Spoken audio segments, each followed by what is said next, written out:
ওকে, আমরা লাস্ট শেষ করছিলাম। কোন টপিক ছিল আমাদের লাস্ট? হচ্ছে ওই আপেক্ষিক তাপ, আর হচ্ছে ওই ইয়া ছিল তাপ ধারণ ক্ষমতা, এই টার্মগুলো নিয়ে পড়ছিলাম।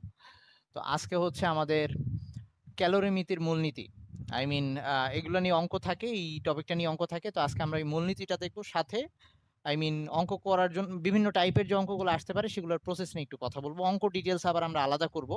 আর যদি টাইম থাকে লাস্টে যে গলনাঙ্ক স্ফুটনাঙ্কের উপর যে চাপের প্রভাব সেটা নিয়েও বলবো। তো শুরু করতেছি ক্যালোরিমিতির মূলনীতি। খাদি কি জয়েন দিছে রে?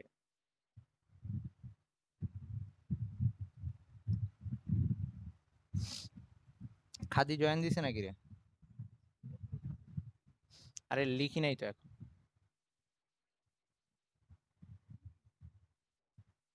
খাদি কেমন আছিস? ওকে,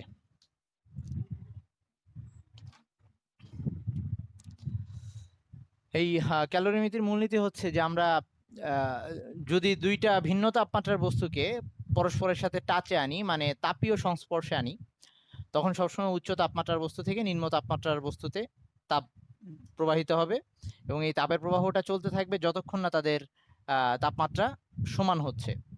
আর এই ক্ষেত্রে আহ, উচ্চ অধিক উষ্ণতার বস্তুটা যে পরিমাণ তাপ ছাড়বে, ওই নিম্ন তাপমাত্রার বস্তুটা সেই পরিমাণ তাপ নিবে। তার মানে গৃহীত তাপ আর বর্জিত তাপটা সমান হবে।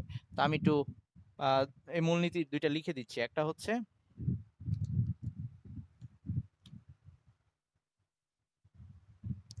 দুটি ভিন্ন তাপমাত্রার বস্তুকে তাপীয় সংস্পর্শে আনলে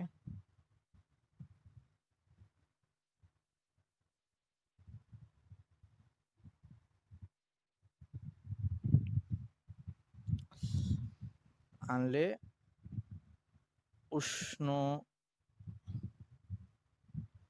বস্তু থেকে শীতল বস্তুতে তাপের তাপ প্রবাহিত হয়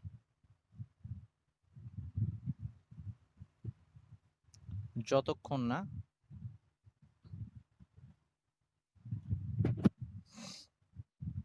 উভয়ের তাপমাত্রা সমান হয়।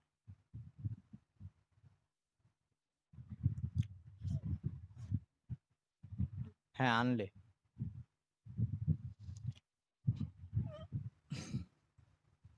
আনলে বা হচ্ছে নিয়ে আসলে তুই লেখ, যা ইচ্ছা।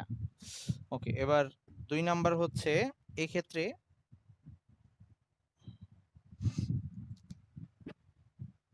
এক্ষেত্রে এই উষ্ণ বস্তু কর্তৃক বর্জিত তাপ, মানে এই ক্ষেত্রে বর্জিত তাপ ইকুয়ালস টু গৃহীত তাপ। সংক্ষেপে লিখে দিলাম। আই মিন উষ্ণ বস্তু যতখানি তাপ ছাড়বে, শীতল বস্তুটা ঠিক সেই পরিমাণ তাপ নেবে। এই দুইটা সমান হবে। হ্যাঁ, যাইতে পারে। মানে আমরা এই ক্ষেত্রে পরিবেশে যাইতেই পারে, কারণ পরিবেশও তো তার সাথে টাচে আছে তখন। ওকে, সো যদি আমরা ধরে নিই যে কোনো প্রক্রিয়া, কোনো তাপ নষ্ট হচ্ছে না, কিন্তু হইতেই পারে এটা। ওকে, আচ্ছা, এখন আসি আহ আরেকটা ব্যাপার। তার মানে ব্যাপার হচ্ছে যে নর্মাল ব্যাপার সবসময় যেটা হবে যে গরম থেকে ঠান্ডা বস্তুর দিকেই তাপ যাবে। আমরা যদি এর উল্টাটা ঘটাইতে চাই, ওয়ালাইকুম আসসালাম, এর উল্টাটা যদি ঘটাইতে চাই যে ঠান্ডা থেকে গরমের দিকে তাপ নিয়ে আসবো, তাইলে তখন আমাদের কোনো বাইরের শক্তি অ্যাপ্লাই করতে হবে, যেটা আমরা ফ্রিজ এর মধ্যে ইউজ করতেছি। ওকে, তো এরকম মানে বাইরের শক্তি সাহায্য ছাড়া কখনোই উল্টা কাহিনীটা ঘটবে না। যাই হোক, এটা নিয়ে এখন আমাদের জানা দরকার নাই, ইন্টারে ওগুলা নিয়ে আমরা পড়বো। তো এখন আমরা এইটার উপরে বেস করে কিছু অঙ্ক দেখবো। তো তার মানে একটা বস্তুকে আমাদের আহ, যদি অবস্থার পরিবর্তন করতে হয়, মানে কঠিন থেকে তরল, তরল থেকে গ্যাসীয় করতে হয়, তাহলে আমাদের সেটাকে তাপ দিতে হবে, এবং সে পর্যায়ক্রমে তার অবস্থার পরিবর্তন হবে তাপ নিয়ে নিয়ে সে আস্তে আস্তে তার অবস্থার পরিবর্তন করবে। একইভাবে উল্টা প্রসেসে যখন আনতে যাব সে ওই পরিমাণ তাপ পরিবেশে ছেড়ে দিয়ে আসতে থাকবে। ওকে, তাইলে এরকম কিছু ধর আমাদের যদি বলে মুছবো এটা। ওকে,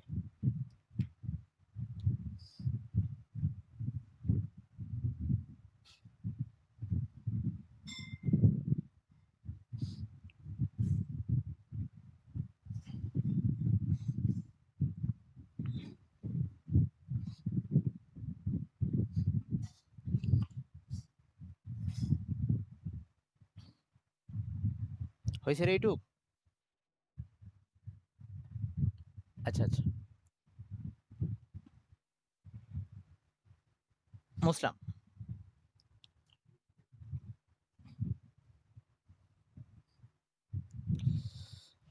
তো নর্মালি আমরা ইয়ার সূত্রটা পড়ে আসছিলাম, এস ইকুয়ালস টু আগের দিন তাপ ধারণ মানে আর কি আপেক্ষিক তাপের সূত্রটা এরকম ছিল যে উপরে ছিল Q by M del T, এরকম ছিল তাই না? আচ্ছা ঠিক আছে, Q by M del T এরকম ছিল এস। তো এখান থেকে আমরা কিউ সমান সমান লিখতে পারি এম এস ডেল টি, এটাকে আমরা ডেল থিটা দিয়েও লিখতে পারি। ওকে, তো এই কিউটার পরিচয় কি? ওই তাপমাত্রা চেঞ্জ করতে গিয়ে একটা বস্তুর, এম ভরের একটা বস্তুর তাপমাত্রা চেঞ্জ করতে গিয়ে কি পরিমাণ তাপ দিতে হয়েছে, গৃহীত তাপের পরিমাণ, সেটা এটা। এটা অবশ্য উল্টাও সত্য যে আমরা যদি বর্জিত তাপ বের করতে যাই তখন এই পরিমাণ তাপ, তার মানে এটা গৃহীত বা বর্জিত তাপ। এটা কখন? যখন এই মিউট করতো, কারটা থেকে সাউন্ড আসতেছে। তার মানে এই সূত্রটা কখন? যখন একটা বস্তুর তাপমাত্রা অবস্থার চেঞ্জ হচ্ছে না, জাস্ট তাপমাত্রা পরিবর্তন করতেছি, তখন আমরা এই গৃহীত বা বর্জিত তাপের ক্ষেত্রে এই সূত্রটা অ্যাপ্লাই করব। তো এইখানে একটু লিখে রাখতে পারিস যে গৃহীত আচ্ছা, তাপমাত্রা পরিবর্তনের ক্ষেত্রে, তাপমাত্রা পরিবর্তনের ক্ষেত্রে গৃহীত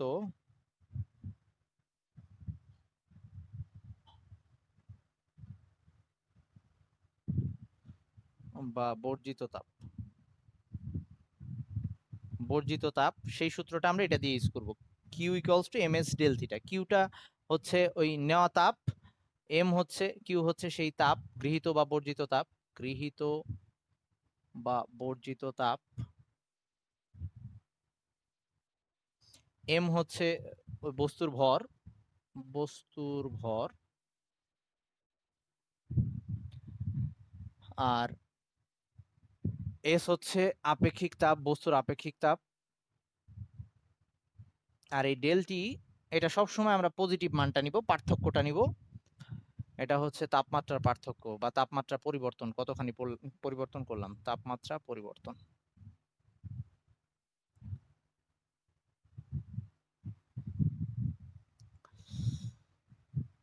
ওকে, তো এখন যদি আমরা অবস্থার পরিবর্তন করতে যাই, অবস্থার পরিবর্তন করার সময় যে পরিমাণ তাপ লাগে সেটাকে আমরা বলছিলাম সুপ্ত তাপ। তো সুপ্ত তাপটা 1 কেজি ভরের জন্য যেটা লাগে সেটাকে বলছিলাম আমরা আপেক্ষিক সুপ্ত তাপ। ওকে, আচ্ছা, তো ধর একটা বস্তুর যদি অবস্থার পরিবর্তন হয়, তখন অবস্থার পরিবর্তনের সময় কিন্তু তাপমাত্রা চেঞ্জ হয় না, তার মানে তখন এই সূত্র অ্যাপ্লাই করা যাবে না, কারণ এই সূত্র অ্যাপ্লাই করলে অবস্থা পরিবর্তনের সময় ধর 0 ডিগ্রি সেলসিয়াসের বরফ যখন গলে তখন 0 ডিগ্রি থাকে, ডেলটির মান সবসময় 0 আসবে যদি এই সূত্র অ্যাপ্লাই করি, তাহলে তখন কিন্তু কিউ সবসময় 0 আসবে। সো অবস্থার পরিবর্তন হলে আমরা এই সূত্র অ্যাপ্লাই করতে পারবো না, তখন যে সূত্রটা অ্যাপ্লাই করব সেটা হচ্ছে, এভাবে লিখে রাখি, অবস্থার পরিবর্তনের ক্ষেত্রে, অবস্থার পরিবর্তনের ক্ষেত্রে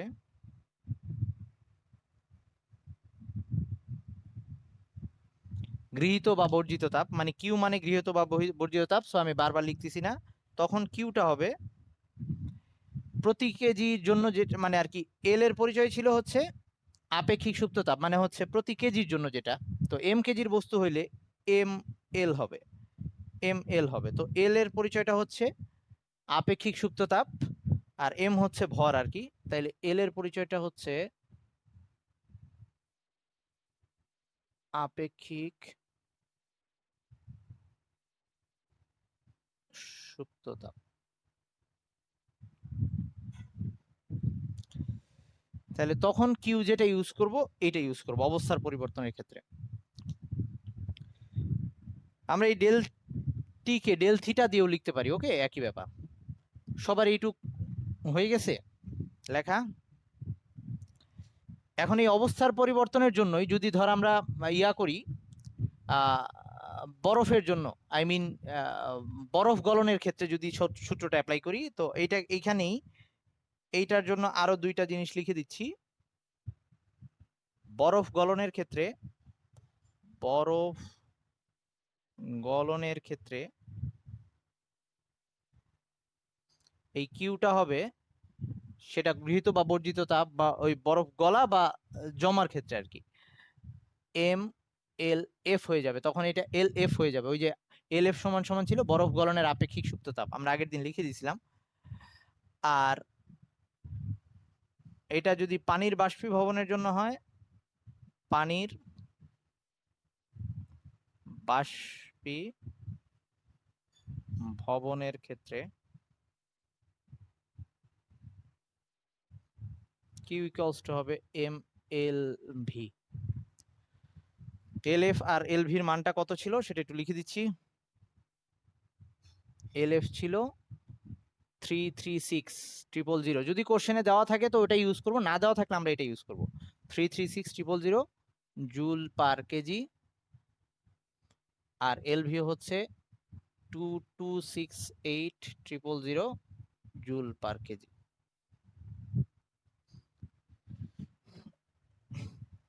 ওকে, আর যেটা জিনিস দরকার সেটা হচ্ছে, আচ্ছা আচ্ছা, আর আরো দুইটা তাপমাত্রা আমরা মুখস্থ রাখবো। একটা হচ্ছে বরফের আপেক্ষিক তাপ, আর হচ্ছে পানির আপেক্ষিক তাপ। এই দুইটা জিনিস মুখস্থ রাখবো। আমরা একই সাথে বাষ্পেরটাও মুখস্থ রাখবো। দ্বারা একটু বাষ্পেরটা যদিও তোদের কোশ্চেনে দেওয়া থাকার কথা আসলে আমি একটু লিখে দিচ্ছি।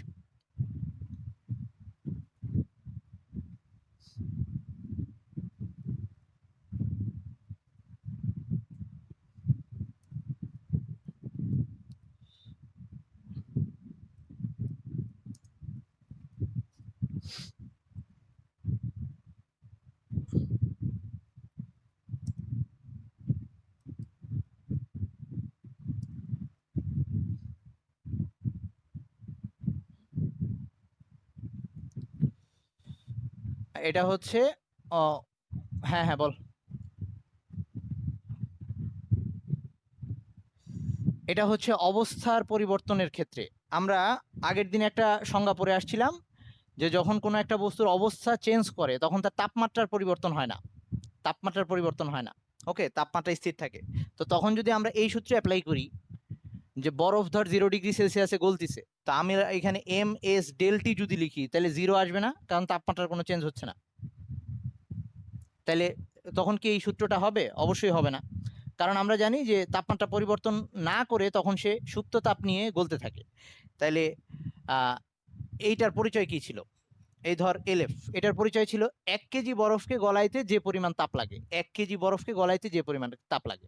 তাহলে আমাকে যদি এম কেজি কোনো একটা বস্তু দেয়, তাহলে সেই ক্ষেত্রে এই যে এটা হচ্ছে 1 কেজির জন্য সাথে এম গুণ দিয়ে দিছি, মোট তাপ, প্রয়োজনীয় তাপ। কথা বুঝছিস সাইমা? ওকে, তো এইটাকেই আমি যে একবার বরফ গলার জন্য লিখছি আর একবার পানির বাষ্পভবনের জন্য।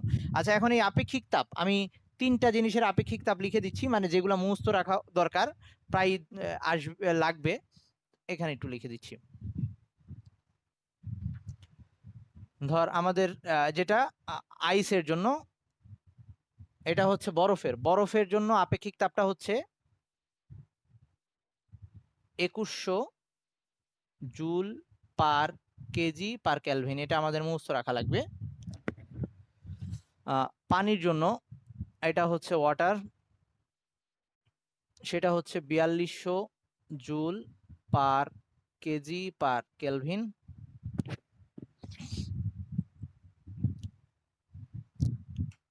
আর ওই যে জলীয় বাষ্প আর কি, এটাকে লিখলাম ওয়াটার ভেপার, স্টিম লিখলাম, স্টিম লিখলে তো বুঝবি জলীয় বাষ্প। স্টিমের জন্য হচ্ছে 1996। এটা যদি কোশ্চেনে অন্য কোনো মান দেওয়া থাকে তো ওটা লিখবি, সমস্যা নেই। 1996, 1996 জুল পার কেজি পার ক্যালভিন। যদি না দেওয়া থাকে আমরা এটা ইউজ করব।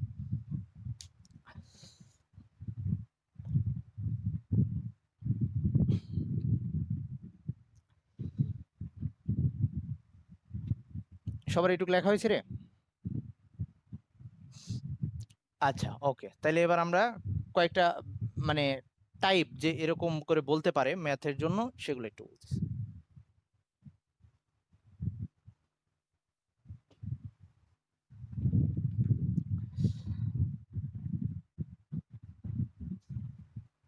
আরে সবাই তো বললো যে জি ভাইয়া, কি বলবো। আচ্ছা এখন কোশ্চেনটা হচ্ছে, ধর বলা হইলো -5 ডিগ্রি তাপমাত্রার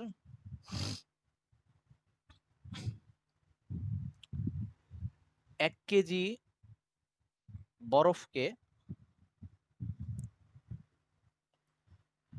10 ডিগ্রি সেলসিয়াস তাপমাত্রার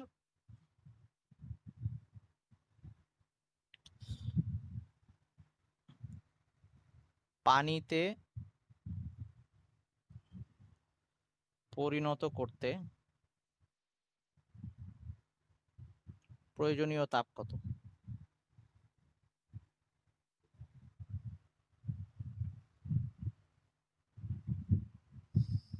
এটা হচ্ছে কোশ্চেন।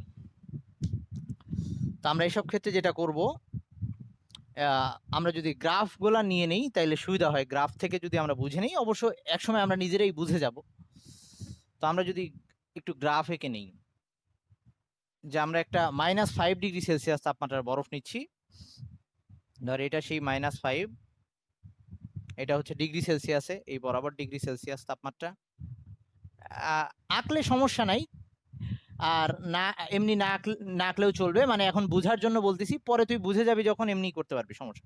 এদিকে হচ্ছে ডিগ্রি সেলসিয়াসে তাপমাত্রা দেখাচ্ছি, ওইদিকে কিছু দরকার নাই। তো এখন ধর -5-এ আছে, তো আমার এটাকে নিয়ে যেতে হবে 10 ডিগ্রিতে।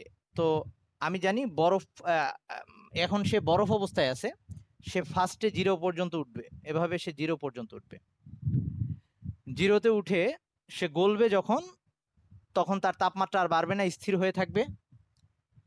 তারপরে সে আবার এই যে পুরাটা গলে পানি হওয়ার পর আবার 10 ডিগ্রি পর্যন্ত তাপ উঠবে। মানে ব্যাপারটা এরকম, এই পর্যন্ত শুধু বরফ থাকবে। প্রথমে বরফের তাপমাত্রা -5 থেকে 0 পর্যন্ত উঠবে, আমরা তাপ দিতে থাকবো যখন, বা তাপও দেওয়া লাগবে না, জাস্ট কক্ষ তাপমাত্রায় বের করে আনলেই হবে। প্রথমে 0 পর্যন্ত উঠবে, তারপর সেখানে স্থির হয়ে যাবে তাপমাত্রা, থার্মোমিটারে আর 0-র উপরে রিডিং দেখাবে না, কিছু সময় ধরে স্থির থাকবে। কতক্ষণ স্থির থাকবে? যতক্ষণ না পুরাটা বরফ গলে পানি হচ্ছে। তার মানে এই সময়টা জুড়ে পাত্রের মধ্যে বরফও থাকবে, পানিও থাকবে, আই মিন অবস্থার পরিবর্তন হচ্ছে। আর লাস্ট ধাপটাতে গিয়ে শুধু পানি থাকবে এবং ওই পানির তাপমাত্রাটা 10 ডিগ্রি সেলসিয়াস পর্যন্ত উঠবে। এই পর্যন্ত কারো কোনো কোশ্চেন আছে কিনা, যে আমি যদি একটা -5 ডিগ্রি সেলসিয়াস বরফ নিয়ে আমি সেটাকে যদি এই পর্যন্ত পৌঁছাই, এরকম 3টা ধাপে তাপ দরকার হবে, এইখানে একবার, এখানে একবার, এখানে একবার। সবাই এটা বুঝছিস কিনা? নর্মালি তো যদি আমাদের দেশের কথা চিন্তা করি, তাহলে তো আর বাইরে থেকে, মানে পরিবেশ থেকে পাওয়া মানেই বাইরে থেকে আসা, মানে আমাদের রুমের তাপমাত্রায় 25 ডিগ্রি সেলসিয়াস, তো আলাদা করে আর আমাদের কোনো হিটার ইউজ করার দরকার নাই। রুমের মধ্যে রাখলেই সে তাপ নিয়ে 10 পর্যন্ত পৌঁছ। তখন আমাদের দেওয়া লাগতো, হ্যাঁ, তখন আমাদের এক্সট্রা করে সোর্স দেওয়া লাগতো। ওকে, আচ্ছা। তো এখন চিন্তা কর, এইটা সবাই বুঝতে পারছিস কিনা, যে এখন এই বরফটা পানি এই 10 ডিগ্রি সেলসিয়াস পর্যন্ত যাইতে গিয়ে সে 3 ধাপে তাপ নিবে, এটা বোঝা গেছে? এই সবাই এটুকু বুঝছিস? আচ্ছা যদি বুঝিস তাহলে এখানে সলভ। প্রথমে হচ্ছে, তাহলে লেখাগুলা আমি একবার, কারা এতক্ষণ কি করতেছে? লেখাগুলা আমি প্রথমবারের জন্য একবার লিখে দিই, পরে বারবার লিখবো না, পরে শর্টকাটে লিখবো।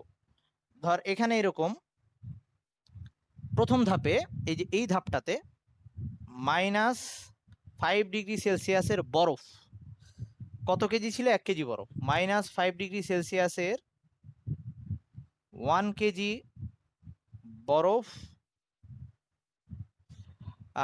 কততে পৌঁছাচ্ছে? 0 ডিগ্রি সেলসিয়াসে। 0 ডিগ্রি সেলসিয়াসের বরফে পরিণত হচ্ছে। প্রথমে সে বরফ হচ্ছে, এই পর্যন্ত সে বরফই থাকছে। 0 ডিগ্রি সেলসিয়াসের বরফে, বা এভাবে লিখি 1 কেজি বরফ 0 ডিগ্রি সেলসিয়াসে, আচ্ছা বরফেই লিখলাম, 0 ডিগ্রি সেলসিয়াসের বরফে পরিণত হতে বা তাপমাত্রায় পৌঁছাইতে, এটা 0 ডিগ্রি সেলসিয়াসে পৌঁছাতে এটাও লেখা যায়। পরিণত হতে প্রয়োজনীয় তাপ বা গৃহীত তাপ, এটাকে আমরা Q1 দিচ্ছি, মানে এই বরাবর যে তাপমাত্রাটা লাগতেছে এটাকে আমরা Q1 দিয়ে লিখলাম। আমাকে বল এখানে কোন সূত্র অ্যাপ্লাই করব? এখানে কোন সূত্র অ্যাপ্লাই করব? সবাই শিওর? এমএস ডেল টি যেটা, বা ডেল থিটা যেটা, কারণ এখানে তাপমাত্রা থিটা বল বা ডেল টি বল, সমস্যা নেই, এমএস ডেল টি বা ডেল থিটা যেটাই বলি। আচ্ছা, তো থিটাই আসুক, মানে আমিও কিন্তু থিটাটাকেই প্রিফার করি, বা উপরের ক্লাসে গেলে সবসময় থিটাই লিখবি, তো এমএস ডেল থিটা লিখলেও কোনো সমস্যা। তাহলে এখানে সূত্রটা হবে, আচ্ছা আমরা থিটা থিটা দিয়ে লিখতেছি, এখানে হবে এমএস ডেল থিটা। তো এমটা কার হবে? এমটা হবে বরফের, এম আই দিয়ে লিখলাম, আইসের আই। এসটাও হবে বরফের, আর ডেল থিটা তো জাস্ট ডেল। তো M I S I del theta এটা লিখলাম। তো এখানে বরফের ভরটা কত? 1 কেজি 1।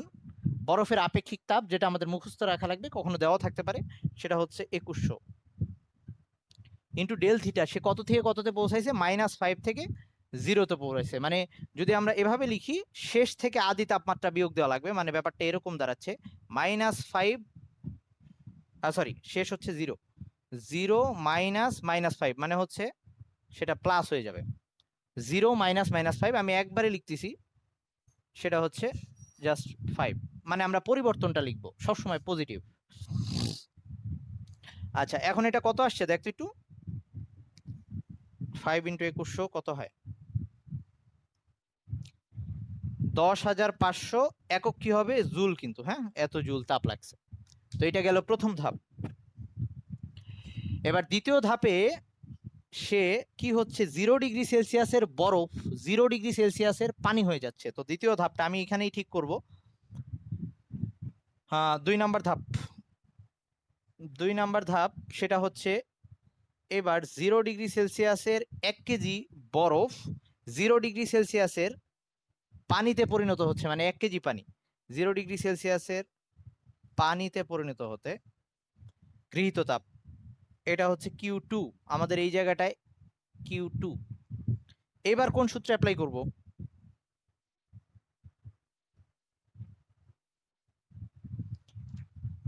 এবার কিন্তু MLF যেটা আর কি, বরফ গলার জন্য, এখন কিন্তু বরফ গলছে, তাইলে MLF, তাইলে হচ্ছে এম এবার 1 কেজি বরফের 1 কেজি, আর ওটা যা ছিল তাই 336,000 জুল। তার মানে এটাই থাকতেছে 336,000 জুল। তো এটা হচ্ছে 2 নাম্বার ধাপে কতখানি তাপ নিল সে।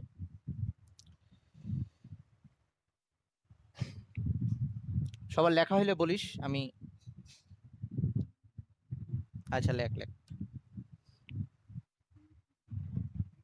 Q1 ছিল কত রে? 10,500। 10,500।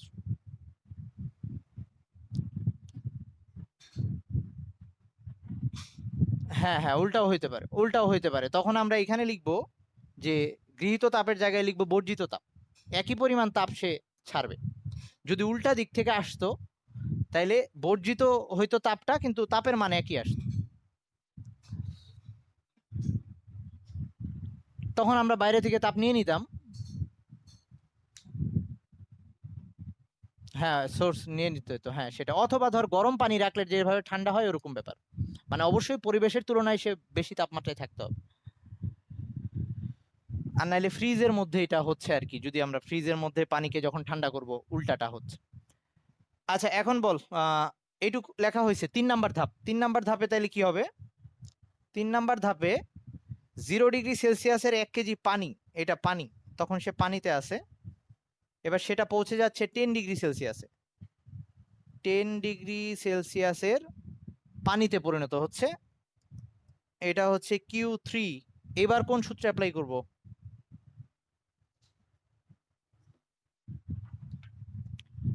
আবার ডেল থিটা Q3, তো Q3টা হচ্ছে এম, এইবার কিন্তু পানি হয়ে গেছে ওয়াটার, MW/SW ডেল থিটা। তো পানির ভর আর বরফের ভর সেম হবে, কারণ বরফ গলে যে পরিমাণ পানি হয়, আই মিন ভরের কোনো পরিবর্তন হয় না, সো 1 কেজি থাকবে এটা। আর SW যেটা হচ্ছে পানির আপেক্ষিক তাপ, সেটা হচ্ছে 4200। আর ডেল থিটা হচ্ছে তাপমাত্রার পরিবর্তন। আমরা 0 থেকে 10-এ উঠছি, মানে শেষ থেকে আদি বিয়োগ দিলে 10 - 0 আই মিন 10, 10, এটা তাইলে আসতেছে 42,000, 42,000 জুল। ওকে, তাহলে এই 3 ধাপে সে তাপ নিল, তাহলে মোট গৃহীত তাপ আর কি। সুতরাং মোট প্রয়োজনীয় তাপ বা প্রয়োজনীয় তাপ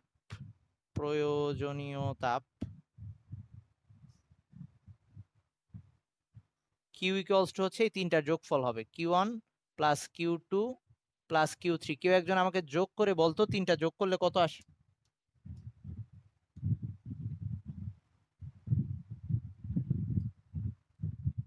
আচ্ছা ঠিক আছে, সমস্যা নেই, যোগ করে বল, 3টা যোগ করে কত আসে? 42,000, 336,000 আর হচ্ছে 10,500,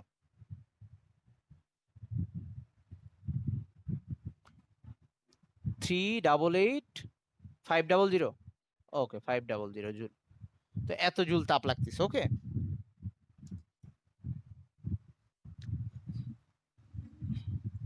ওকে, তো এইবার আমি আরেকটা দিচ্ছি, ওটা যদি বুঝে যাস তার মানে মোটামুটি তোরা সবই বুঝে গেছিস। এখন আর এরকম ডিটেলস লিখবো না, এখন শর্ট করে লিখবো, তোরা ওভাবে লিখতে পারিস, পরীক্ষায় ওটা ইউজ করতে পারবি, সমস্যা।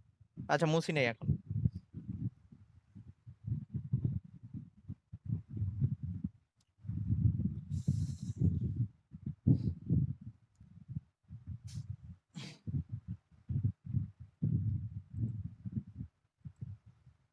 আচ্ছা তোদের এই সপ্তাহে কিন্তু আরেকটা কুইজ নিব আমি, কবে নিব বলিস, কোনটা নিব বলিস। আরে পড়া হবে না নাইলে। আচ্ছা এখন তাইলে আমরা আহ আরেকটা ম্যাথ দেখলে এই টাইপের গুলো আমরা বুঝে যাব।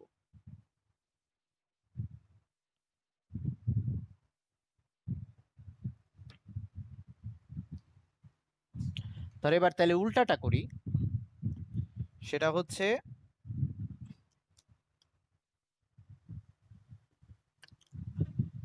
আমরা বাষ্প নিচ্ছি, ওকে, বাষ্পকে ঠান্ডা করে পানি বানাবো। তাইলে ধর বলা হইলো যে এক 110, মানে বাষ্পের তাপমাত্রা অবশ্যই 100 ডিগ্রি সেলসিয়াসের বেশি হবে পানির, জলীয় বাষ্পের ক্ষেত্রে 110 ডিগ্রি সেলসিয়াস তাপমাত্রার জলীয়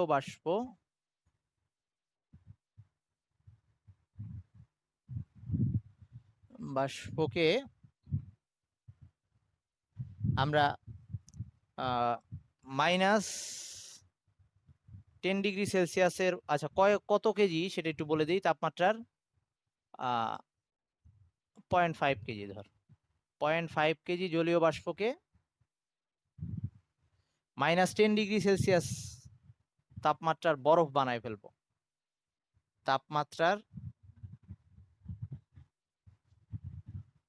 আচ্ছা আচ্ছা, -10 ডিগ্রি সেলসিয়াস তাপমাত্রার বরফে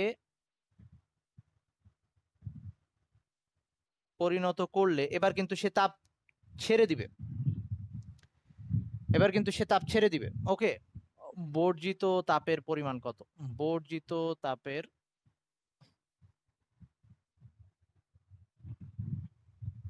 আচ্ছা ঠিক আছে, ওরে বাদ দে, বরফে পরিণত করলে বর্জিত তাপের পরিমাণ কত? পরিমাণ কত?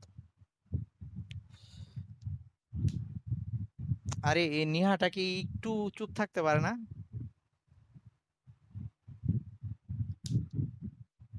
আচ্ছা তুই কথা বলিস না, সমস্যা নেই।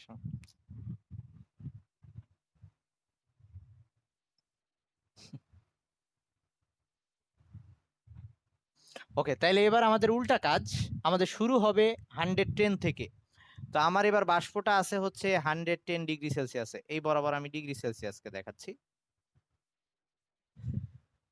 তো প্রথমে ঠান্ডা হইতে থাকবে সে, ঠান্ডা হতে হতে তাপমাত্রা নামতে নামতে এক জায়গায় এসে প্রথমে স্থির হবে। এটা কোথায় স্থির হবে? প্রথমে কোথায় থামবে এসে? মানে বাষ্প অবস্থা চেঞ্জ করে কোথায়? 100তে এসে, 100তে মানে সে হচ্ছে তরলে পরিণত হবে। তার মানে এই জায়গাটা হচ্ছে 100, একবার 100 এসে তাপমাত্রাটা স্থির হয়ে যাবে।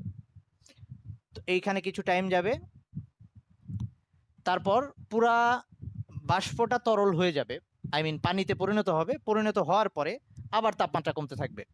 তো তাপমাত্রা কমলো, আমরা ধর এবার ফ্রিজিং করতেছি আর কি তাকে। তো এভাবে তাপমাত্রা আবার নামতে নামতে আরেকবার এসে থামবে, সেটা থামবে হচ্ছে জিরোতে।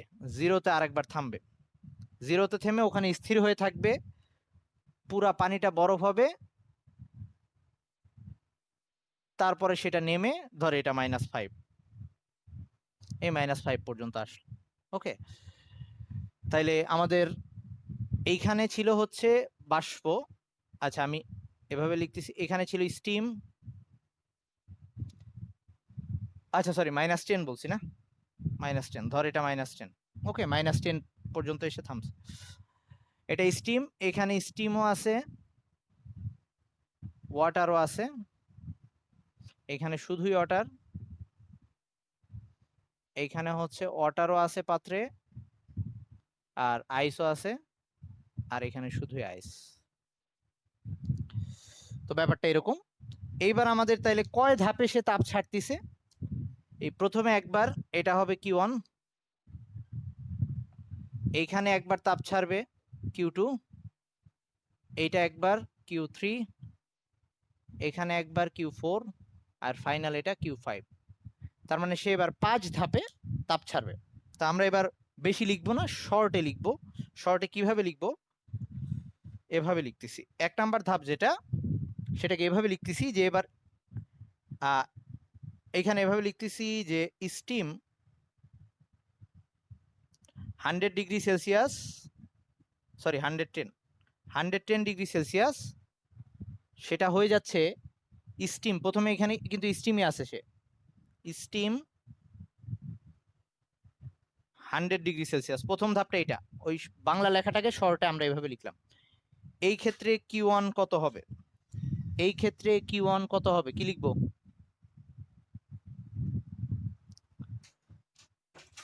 মানে লিখবো হচ্ছে এম, এটা কিন্তু স্টিমের জন্য। ওকে, স্টিমের জন্য আমি এস দিয়ে দেখাচ্ছি, এম এস, এস এস মানে স্টিমের আপেক্ষিক তাপ, আর লাস্টে হচ্ছে ডেল থিটা। তো স্টিমের ভর ছিল 0.5 কেজি, 0.5 কেজি। স্টিমের আপেক্ষিক তাপ বলে দিলাম, সেটা হচ্ছে 1996, I mean 1996 into del theta. 110 থেকে 100তে নেমে আসছে, মানে হচ্ছে 10। কত হয় একটু বল?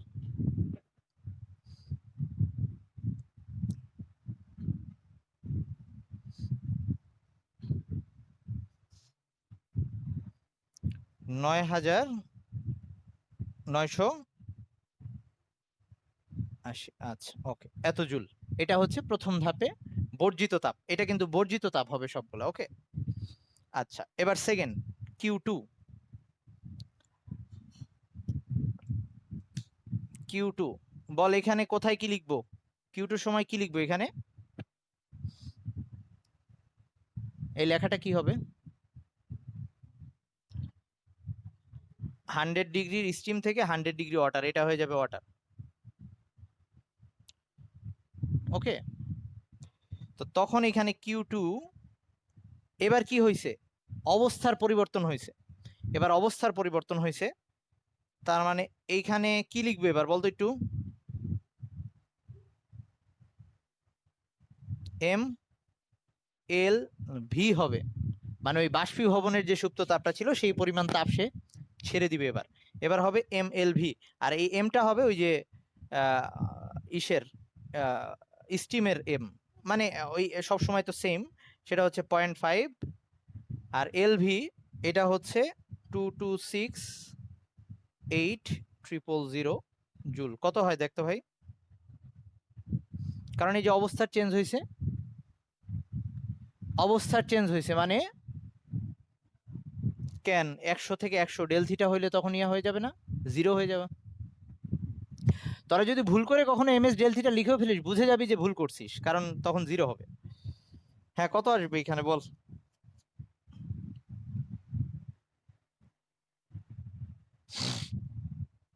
ওয়ান অন থ্রি অন আবার বলতো একটু, 1 on 3 4 000। ওকে, আচ্ছা। এবার 3 নাম্বার ধাপ যেটা Q3, বল এবার কি হবে, কোথায় কি চেঞ্জ হবে?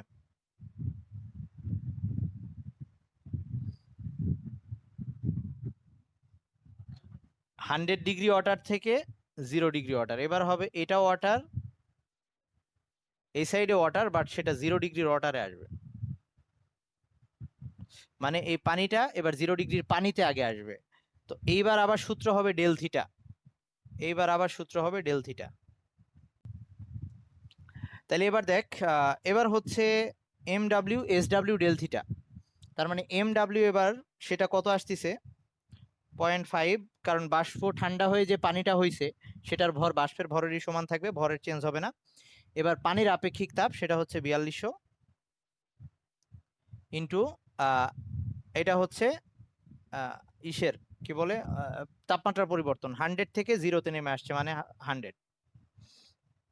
কত হয় এখানে দেখতো?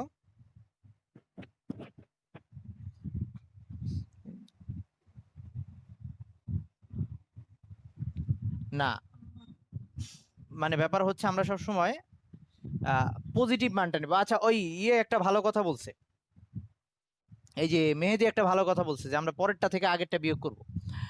তো এই কথাটা একটু বলি, যে আমরা যখন এই ক্ষেত্রে সবসময় আমরা ডেল থিটার মানটা পজিটিভ যাতে আসে এভাবে নেওয়ার চেষ্টা করব। আর আরেকটা ব্যাপার, যদি আমরা মানে আর কি এরকম প্লাস মাইনাস রেখে দেই চিহ্ন, ওই প্লাস মাইনাস দিয়ে বুঝাবে কিউ এর মানটা প্লাস হওয়া মানে বুঝছে যে তাপমাত্রা সে নিচ্ছে, আর কিউ এর মানটা মাইনাস হওয়া মানে হচ্ছে তাপ সে ছেড়ে দিচ্ছে। ওকে, ওই প্লাস মাইনাস দিয়ে খালি ছাড়া বা ওই নেওয়া গ্রহণ করা সেইটা বুঝাবে। সো আমরা যেহেতু আগেই এখানে কোশ্চেনে বলেই দিছি বর্জিত তাপ, বা এখানেও আমরা বাংলায় বলে দিব যে বর্জিত তাপ এত, এই জন্য আমরা আর মাইনাস সাইনটাকে ইউজ করব না। আমরা এখানে সবসময় থিটার মানটা, ডেল থিটার মানটা পার্থক্যটা সবসময় পজিটিভই নিব। ওকে, কারণ এখানে আমরা বাংলায় বলে দিচ্ছি যে এটা বর্জিত তাপ। আর যদি কেউ না বলে দেয়, বাংলায় যদি না লেখা থাকে, তখন সেইখানে মাইনাস সাইনটা ইউজ করতে পারে, যেটা দিয়ে বুঝাবে তাপটা ছেড়ে দিচ্ছে। আচ্ছা,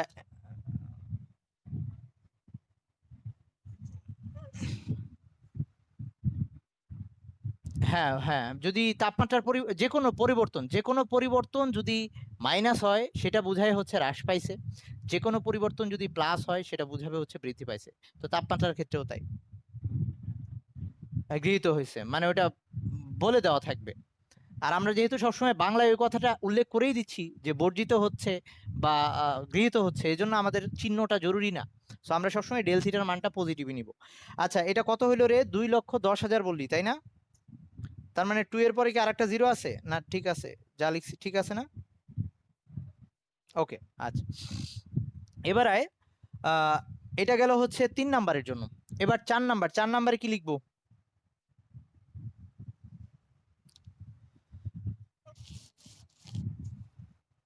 এবার হবে 0 ডিগ্রি ওয়াটার থেকে, কেউ না বুঝলে বলিস কিন্তু, এইটা হয়ে যাবে আইস। এই যে ওয়াটার, সেটা আইস হয়েছে। ওকে, তার মানে এবার এখানে Q4, এবার সূত্র কিন্তু আর এটা থাকবে না, এবার সূত্র কি হবে? MLF হবে। হ্যাঁ, MLF। তো এটা হচ্ছে ওই পানির যে ভর সেটা 0.5 কেজি, আর LF হচ্ছে 336,000 জুল। তাই কত আসে দেখতো?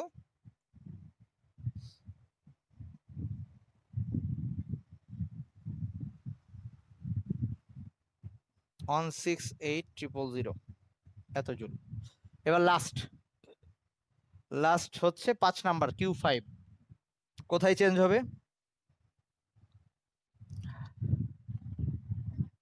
MW, মানে পানির ভরলিক্স। এবার 5 নাম্বারে কি হবে? আইস থেকে -10 ডিগ্রি আইস। এই তো হয়ে গেছে। তাহলে এবার হচ্ছে এম আইস, তো এটা 0.5, তো আমরা এটাকে শুধু এম দিয়েই লিখতে পারি চাইলে। আর এবার MS হবে MSL ডেল থিটা। ওকে, তো এইবার হবে হচ্ছে এস হবে আইসেরটা, এটা হচ্ছে Q5 MS ডেল থিটা। তো এস এরটা হচ্ছে 2100 আর ডেল থিটা হচ্ছে 10, মানে 0 থেকে 10-এ নেমে আসে। এটা কত হয়?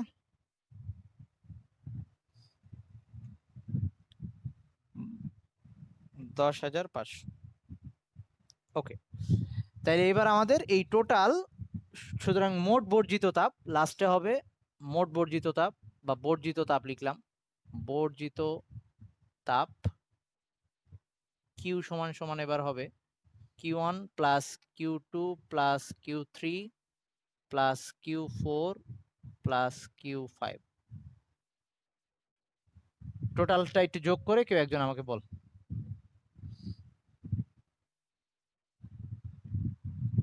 কখনো কখনো এগুলাকে কিলো জুলেও নিতে বলতে পারে, তো আমরা লাস্টে সব তখন 1000 দিয়ে ভাগ দিয়ে কিলো জুলে নিয়ে যাব।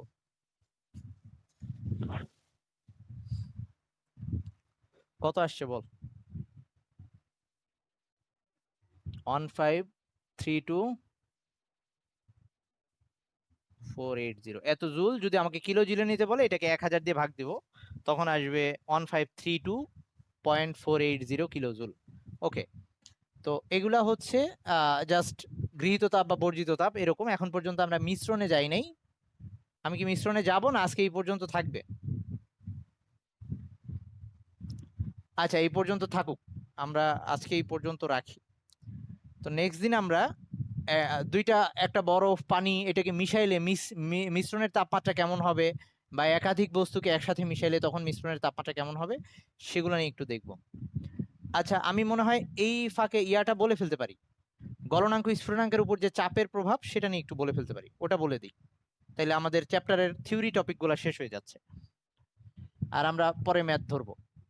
ওকে, তাইলে ও, হ্যাঁ ভাই, আচ্ছা ঠিক আছে, তাহলে আজকে এই পর্যন্তই থাকুক। ওকে, নিহা মাইন্ড করতিস। আল্লাহ হাফেজ, আগে যাস না, খবর নিব।